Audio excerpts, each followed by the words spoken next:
ಏನಪ್ಪಾ ಅಂದ್ರೆ ಶಾಂತಿಯ ಪ್ರತ್ಯೇಕವಾಗಿರಬೇಕು, ಶುಭ್ರತೆಯನ್ನು ಹೊಂದಿರಬೇಕು ಅಂತ ಹೇಳಿ ಆ ಒಂದು ಬಿಳಿ ಬಣ್ಣವನ್ನು ಅಳವಡಿಸಿಕೊಂಡ್ರು.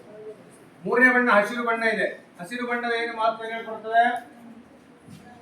ಹಸಿರು ಏನ್ ಹೇಳ್ಕೊಡ್ತದೆ? ಸಮೃದ್ಧಿ. ಕರೆಕ್ಟ್. ಮತ್ತೆ ಇನ್ನೊಂದು ಅರ್ಥ ಒಂದೊಂದು ಗೊತ್ತಿದೆ. ಕರೆಕ್ಟ್. ಮೂರನೇ ಏನಪ್ಪಾ ಅಂದ್ರೆ ಹಸಿರು ಬಣ್ಣ ಏನ್ ಕೊಡ್ತದೆ? ಸಮೃದ್ಧಿ ಹೇಳ್ಕೊಡ್ತದೆ. ಮತ್ತೇನಪ್ಪಾ ಅಂದ್ರೆ ರೈತ ದೇಶದ ಬೆನ್ನೆಲುಬು. ಹೌದಲ್ವಾ? ರೈತನ ಸಂಕೇತ ಏನಿದೆ?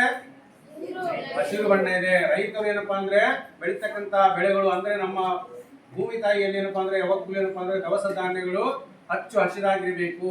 ಅಂದಾಗ ಮಾತ್ರ ನಾವೆಲ್ಲರೂ ಏನಪ್ಪಾ ಅಂದ್ರೆ ಶಾಂತಿಯಿಂದ ಬಾಳಕ್ಕೆ ಸಾಧ್ಯ ಆಗ್ತದೆ ಅಂತ ಹೇಳಿ ಆ ಉದ್ದೇಶದಿಂದ ಹಸಿರನ್ನು ಇಟ್ಕೊಂಡ್ರು.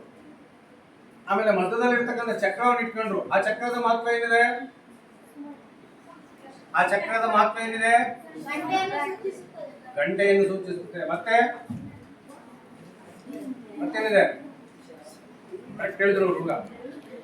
ಮಧ್ಯದಲ್ಲಿ ಚರಕ ಏನಪ್ಪಾ ಅಂದ್ರೆ ಅಶೋಕ ಚಕ್ರ ಏನಿರ್ತದೆ ಅಂತಂದ್ರೆ ಬೆಳಗ್ಗೆಯಿಂದ ಸಾಯಂಕಾಲದವರೆಗೆ 24 ತಾಸುಗಳು, 24 ಗೆರೆ ಇದೆ ಅದರ ಒಳಗಡೆ 24 ತಾಸುಗಳವರೆಗೆ ಏನಪ್ಪಾ ಅಂದ್ರೆ ಇಡೀ ನಮ್ಮ ಭಾರತ ದೇಶ ಅಭಿವೃದ್ಧಿಯ ಪತಾಕೆಯಿಂದ ಹಾರಾಡುತ್ತಿರಲಿ, ಅಭಿವೃದ್ಧಿಯತ್ತ ಹೋಗ್ತಾ ಇರಲಿ ಅಂತ ಇಟ್ರು.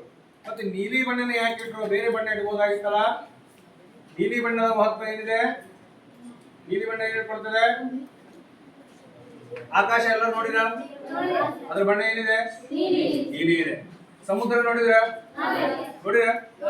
ಅದ್ರ ಬಣ್ಣ ಏನಿದೆ? ನೀಲಿ. ಅಂದ್ರೆ ಸಮುದ್ರದ ಆಳದಿಂದ ಹಿಡಿದು ಆಕಾಶದ ಎತ್ತರಕ್ಕೆ ಏನಪ್ಪಾ ಅಂದ್ರೆ ನಮ್ಮ ದೇಶ ಮತ್ತು ನಮ್ಮ ರಾಷ್ಟ್ರ ಧ್ವಜ ಅಭಿವೃದ್ಧಿಯಲ್ಲಿ ಮುಂದುವರಿಲಿ ಎಂಬ ಉದ್ದೇಶದಿಂದ ಈ 4 ಬಣ್ಣಗಳನ್ನು ಒಂದೊಂದು ರೀತಿಯ ಮಹತ್ವವನ್ನು ಹೊಂದಿಕೊಂಡೇನಪ್ಪಾ ಅಂದ್ರೆ ಅದನ್ನು ಇಟ್ಕೊಂಡು. ಸರಿನಾ?